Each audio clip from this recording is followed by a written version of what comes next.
persconferentie na de wedstrijd tussen Cercle-Brugge en KV Mechelen.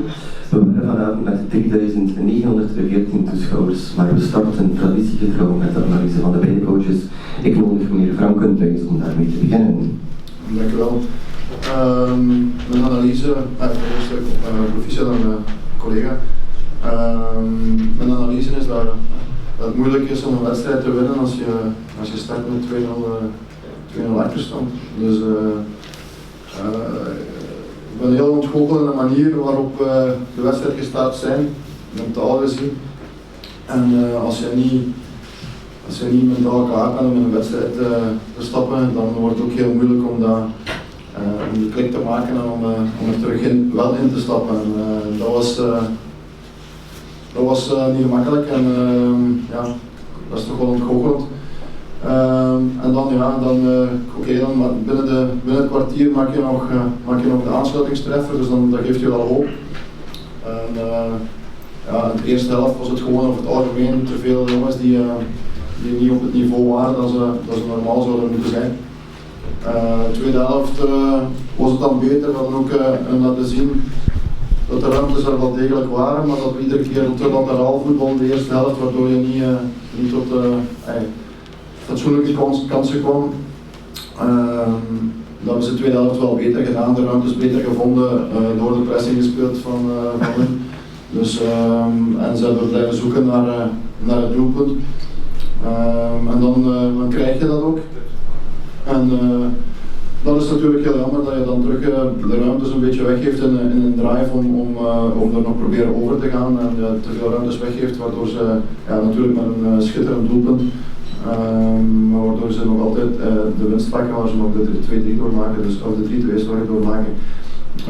En dat is extra zuur natuurlijk, maar ik heb meer en de meeste problemen mee over de manier waarop we aan de wedstrijd begonnen zijn. En ja, als je dat doet, dan is het heel moeilijk om een wedstrijd in 1A te winnen. En, zoals ik daar straks ook al zei, ik zeg van we hebben een ploeg die een heel hecht team is. En als daar een paar schakels tussen uitvallen of dat is niet top, dan hebben we het moeilijk. Als iedereen hetzelfde denkt en aan dezelfde koord trekt, met dezelfde overgave van seconde 1 tot de laatste, dan kunnen we mooie dingen doen. Als dat niet is, dan hebben we het moeilijk. Als ik het vergelijk met de vorige 2 wedstrijden, waar we echt wel heel goede voetbal gespeeld hebben en die kregen we verdiende, ja, vond ik het heel jammer dat we op deze manier aan de wedstrijd gestart zijn. Dankjewel. Coach, your analysis of the game. Yeah, I'm very, very proud of my team. I have spoken before the game or the whole week. This is our last chance. We have to take it. But I was convinced, the team was also convinced that we want to give never up, and we want to try our best together with our fans in our home games to win this game. This was the last chance. Okay, when you win in the last minute, it was a lucky win, but this is not important.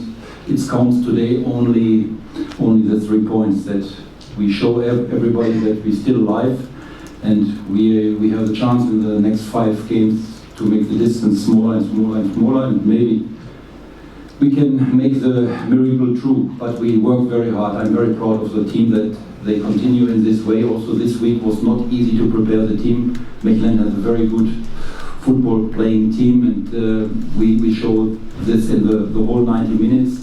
They try everything to win the game. We had a little bit of luck also in the first 5 minutes to call direct 2 goals. It was good for us, for the confident, but later we make also in some mistakes, and they could make the draw in the second half, but then with Step Peter's fantastic shoot, we got this lucky success. But important for us, together with our fans in our home game, we're still alive and we can sing for the next game against St. Trohin. Thank you. Thank you. Zijn er vragen, questions?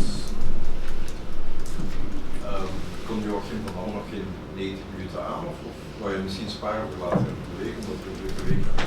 Nee, maar Jo is pas 1 week aan het einde. Ja. Dus na een paar keer wachten, dat hebben we de vorige keer te vroeg gebracht al, en dit is ook al vroeg. Toen is hij terug hervallen in het begin van het seizoen.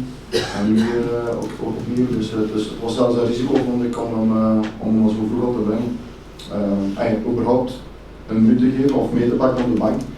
En nu zeker een half, maar ja, je zag ook tweede helft dat het wel terug evenwicht bracht en je ziet dan ook wel hoe belangrijk het kan zijn voor het team. Dus, ja, we hebben al een paar keer gezien dat het als je iemand te vroeg brengt, dat het niet vast kan zijn. Nu wel geschorst voor Charleroi. Ja, goed, als je op 4 staat en in een intense wedstrijd, weet je dat je daar kan voorkrijgen. Vragen? Ja. Ja, play-off 1, moeten we daar nu nog eigenlijk over spreken?